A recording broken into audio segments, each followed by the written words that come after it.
Assalamualaikum warahmatullahi wabarakatuh. Teman-teman, Bapak Ibu guru hebat, pastinya kita sebagai seorang guru pernah berpikir bahwa kami sudah mengajar dengan sepenuh hati, tetapi kenapa tidak ada perubahan yang terjadi pada murid saya? Ada juga mungkin Bapak Ibu yang berpikir bahwa ini anak sudah saya berikan proses pembelajaran, sudah diberikan treatment, tetapi kok belum terlihat hasilnya ya?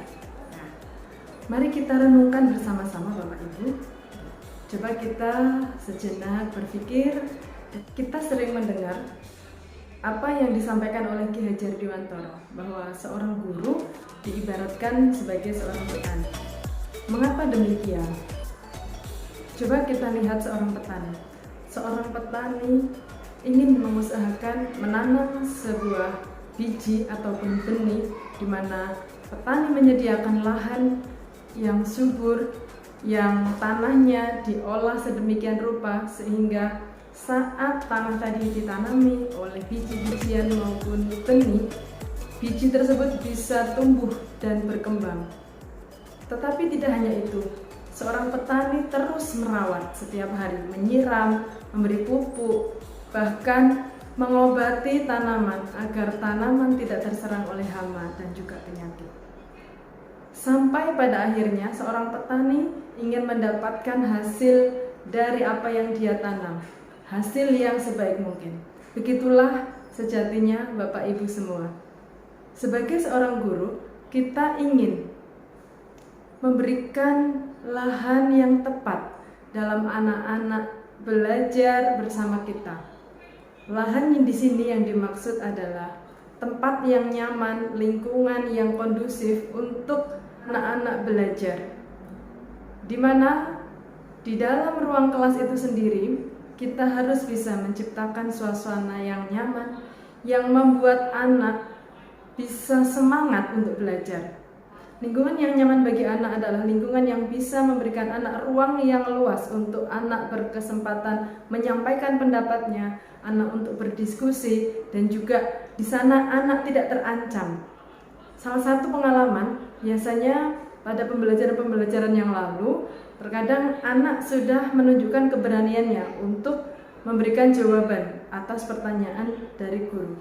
Tetapi apabila jawaban anak tersebut salah, teman-teman yang lain merespon dengan respon yang kurang baik, sehingga anak yang sudah mempunyai semangat belajar tadi akhirnya mengurungkan niatnya.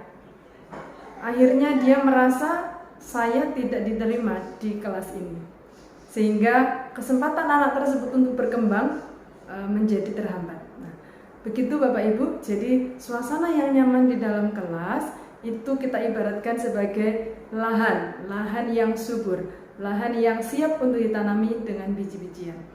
Setelah kita menyediakan suasana yang nyaman di dalam pembelajaran, kita harus ingat Bapak Ibu, kita mempunyai banyak karakteristik anak di dalam satu kelas. Bisa jadi 30 anak yang kita ajar dalam satu kelas itu juga memiliki 30 karakter. Diibaratkan sebuah biji, berarti biji-biji yang kita tanam tadi, yang berbeda-beda tadi, pasti akan menghasilkan hasil yang berbeda pula. Akan memerlukan perawatan yang berbeda pula. Sehingga kita sebagai guru harus bisa memenuhi kebutuhan belajar murid. Dengan cara apa? Dengan cara kita mengetahui terlebih dahulu karakteristik gaya belajar, minat, potensi dari siswa yang kita ajar. Sehingga dengan kita mengetahui anak ini berkemampuan seperti apa, gaya belajarnya seperti apa, itu kita bisa menyesuaikan model pembelajaran apa, metode pembelajaran yang bagaimana yang sesuai dengan karakteristik anak tadi. Sehingga apa Bapak Ibu yang terjadi? Yang terjadi adalah anak-anak merasa bahagia karena apa yang mereka butuhkan itu kita fasilitasi. Tidak ada anak yang satu merasa tertekan karena apa yang diajarkan oleh gurunya itu tidak sesuai dengan kebutuhan yang dia butuhkan. Bapak Ibu guru yang hebat, diibaratkan petani, pasti di akhir penanaman yang beliau lakukan, pasti beliau ingin mendapatkan hasil dari apa yang beliau tanam. Begitu pula kita sebagai Bapak Ibu guru. Pastinya melalui proses pembelajaran yang sudah kita lakukan, ada harapan bahwa anak-anak didik kita memperoleh hasil yang maksimal dari apa yang mereka pelajari. Tetapi perlu diingat Bapak Ibu, proses petani sampai bisa menghasilkan panen itu membutuhkan proses yang tidak sedikit. Bahkan beda benih itu pasti juga akan beda waktu tanam dan juga akan beda waktu panennya. Begitu pula anak-anak kita. Anak-anak kita yang dengan karakteristik yang berbeda, pastinya dalam memperoleh pembelajaran itu juga akan berbeda-beda waktu pemahaman mereka.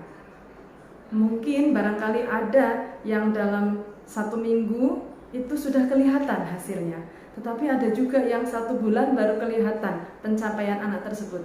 Bahkan ada yang 1 tahun baru kelihatan, dan juga bahkan ada yang sudah tidak kita ajar lagi, itu baru kelihatan hasil yang diperoleh anak tadi.